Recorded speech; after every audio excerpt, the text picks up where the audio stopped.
Final Thoughts, Episode 6, Steven Universe, Save the Light.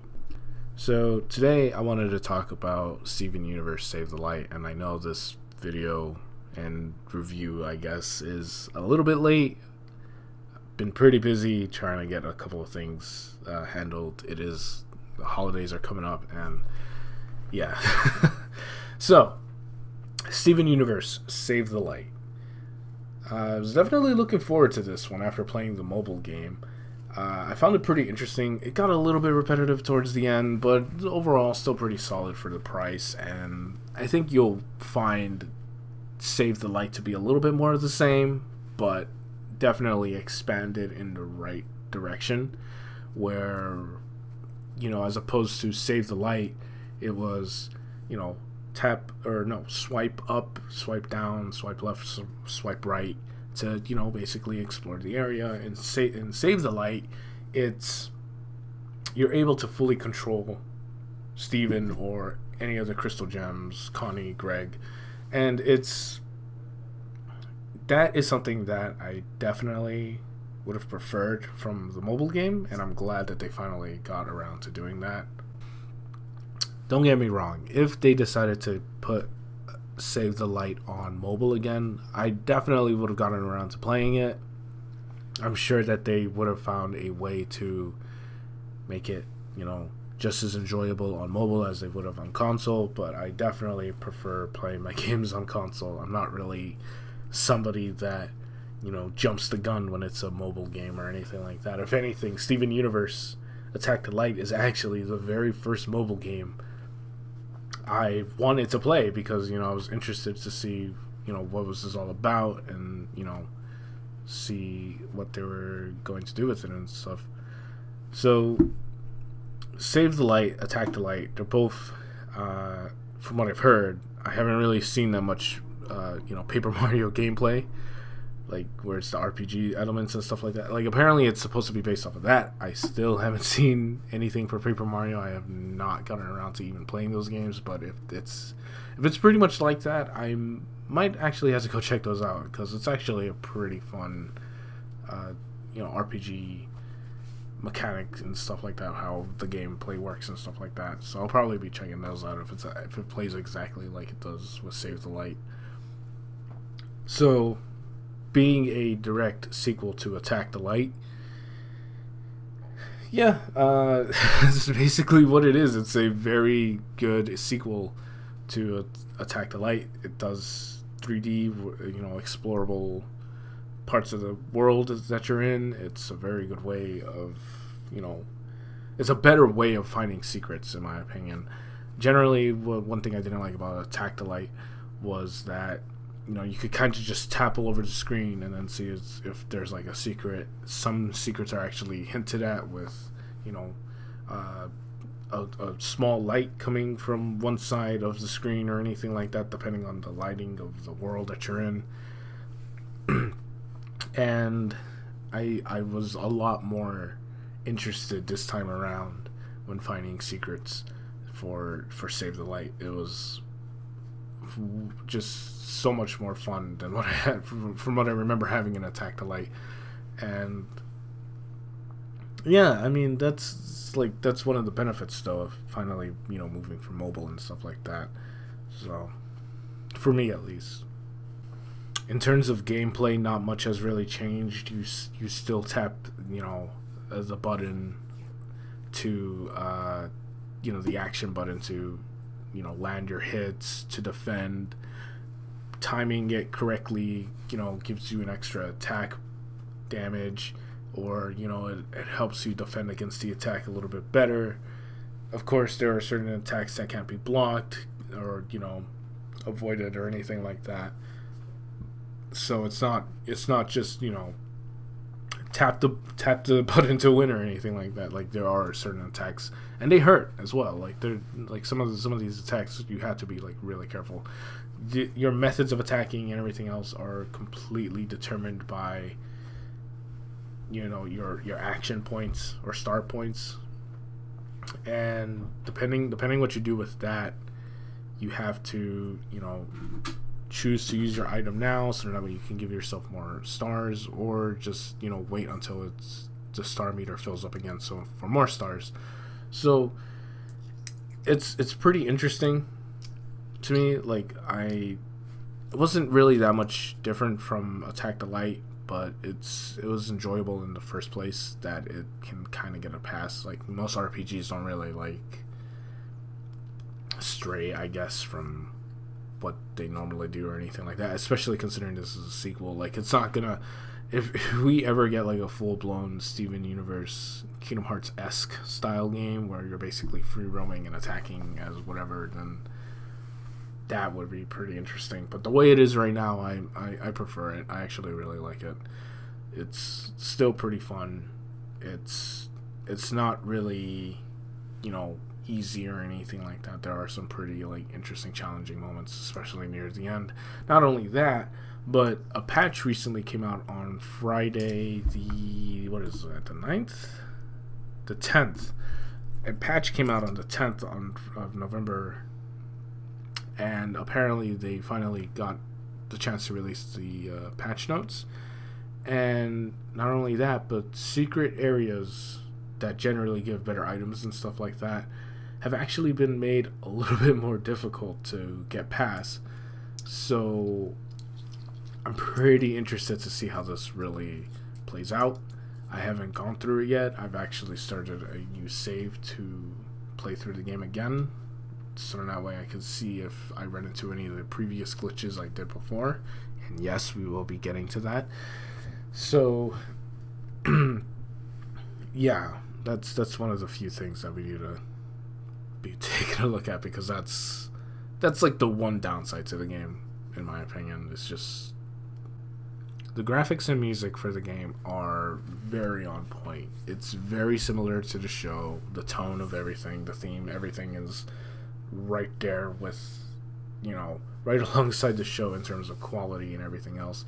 In terms of the way the characters look or anything like that, if you've noticed, if you've seen the show and you kind of pay attention to like characters in the background, you kind of realize that they have that same similar look to how characters would look like in the games. And I'll see if I can find an example for that.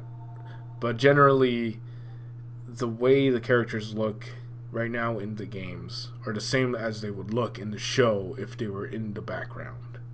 That's like, yeah. So that doesn't really bother me. It's not horrendous looking or anything like that. It's still pretty solid. And yeah, I'm generally fine with the way the game looks. It still looks really nice. And, you know, the colors are there. The music is pretty, you know, on point with everything that they're trying to get across. You know, Grumpy Face really cared about, you know, making this game look and sound the way the show would be, and they did a really good job on that, personally.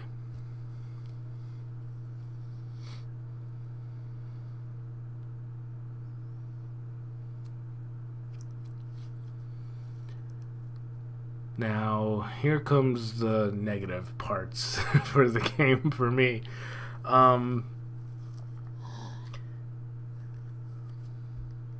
Now, here comes the negative for the game.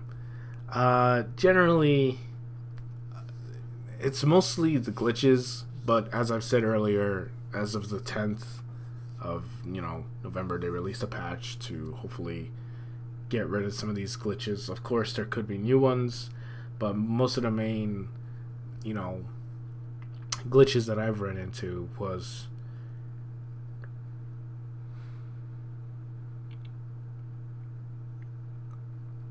not being able to battle. So our characters would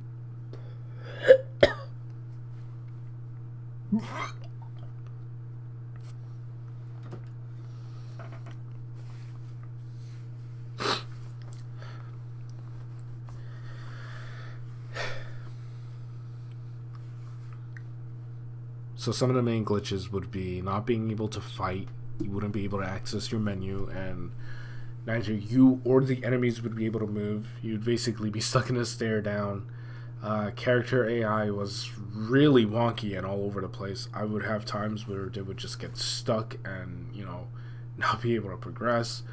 There was one that I couldn't capture, unfortunately. Basically, near the second to last stage, or rather, third to last stage, because that. Whew, we'll get to that in a bit.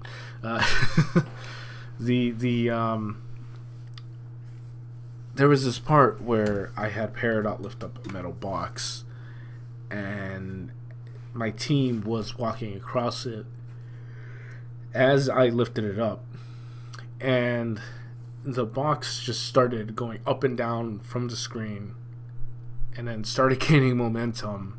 Suddenly my team went flying off the metal box, and the metal box itself went off screen to the right and never came back. I don't know how I got that to work, or happen for that matter, but I really wish I captured it. That was just like, I'm pretty sure it might actually still be in the game, because it's something that I don't think anybody's run into that glitch, but I'm definitely going to try and see if I can recreate it. We have a couple of audio bugs where if, for instance, you happen to get the lockdown glitch during a fight, and you happened to, say, start building something with Peridot, and she happens to get hit during the lockdown, the audio will continuously play where she's trying to build something when nothing is happening in the screen. It got so bad for me that it literally kept going even when I was in the main menu of the game, and so on. There's so many times where I've had to close the app for this game just to solve a problem.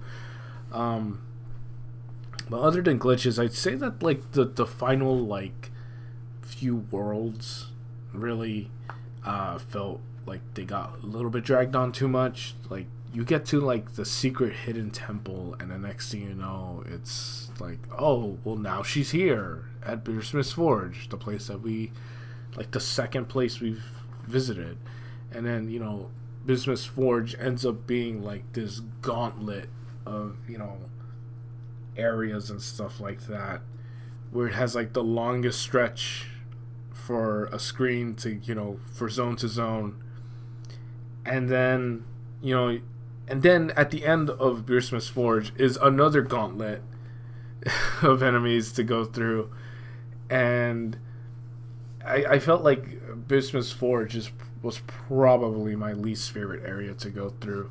There's just so much to have to go through for that, and I feel like it could have been lessened, but I don't think it will be. Like, I just remember it taking like a while just to get through Beersmith's Forge for me, and I don't even think I was really that underleveled, because most of my points went towards like attack and defense anyway, and like luck, so that way Steven can heal properly and so forth. But yeah, I think Beersmith's Forge definitely kind of reminds me of the slight repetitiveness that Attack the Light had. But once you got past it, it was just the final boss. Thankfully, there's like no resistance getting to the final boss or anything like that. Like, I guess after that, the final level area, that was basically the resistance, and now you could just walk up to the boss. But other than that, I really enjoyed the game. I'm not generally one to give scores or anything like that. Final thoughts has always just been me talking about the game and trying to get an idea of what I thought of the game and stuff like that, obviously. But yeah, there are worse things that you could do with $25. Blah. There are worse things you can do with your money. For $25, it's not a bad buy. It can definitely be something that people who don't watch the show might be confused about on a couple of things, but it's not a bad game in general. Like, if you were to recommend this to somebody, it'd be pretty tough, because they would have to know what's up with the show, I guess, for the most part. And even if they don't care, it's still like a pretty solid game to play through anyway. And like that might get them to go watch the show and stuff like that. But yeah, Save the Light's a pretty tough, recommendation to some people. I'd say it's generally up to the person if they'd want to pick that up. Like, this isn't like, say, what's a game that like let's say Mario Odyssey. I guess like Mario Odyssey is like an easier game to recommend than Save the Light, because it's Mario. Like it's so you're probably gonna have fun with any of his games, for the most part. But yeah, so yeah, Save the Light, good game. A lot worse things you could do with your money, like buying Bubsy. And yeah, I overall enjoyed it. If they make another game, yeah, I'll definitely pick it up.